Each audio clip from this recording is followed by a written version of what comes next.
Protests are still going strong in Istanbul, the Conservative Party of Canada is in crisis mode, and Namibia is standing its ground on tourist visas. Let's catch up. Mass protests are still going on in Istanbul, and today marks the 10th day in a row that they've been going on. Hundreds of thousands have been protesting. This is over the jailing of Imamoglu, who is trying to run for president against Erdogan. A lot of Turkish youth have been voicing that they only know one government and they've only ever really known Erdogan, and they're looking for change. Imamoglu was hit with terrorism charges and corruption, although the terrorism charges were dropped, and he was officially arrested on March 23rd. Imamoglu was also symbolically named CHP's 2028 presidential candidate.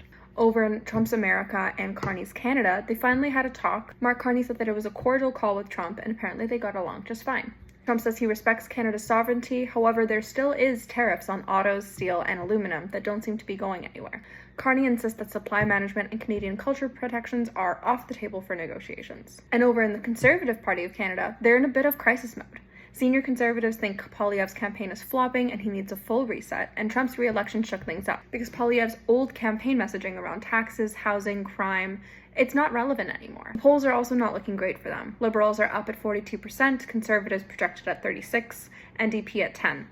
And that means that Liberals could grab a majority with 187 seats projected, while Conservatives are at 127. Over in Namibia, they have new visa rules for U.S. tourists. Starting April 1st, U.S. tourists need a visa to enter, and previously Americans could stay for 90 days visa-free. The new president of Namibia wants reciprocal policies, so if a country makes Namibians get visas to visit, then Namibia will require residents of those countries to get visas to visit.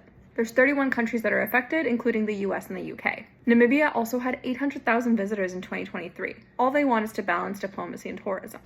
Back in America, Trump is still talking about taking over Greenland. However, now he's saying that it's the key to world peace and security. US VP JD Vance and Second Lady Usha Vance had just visited the space base in Greenland.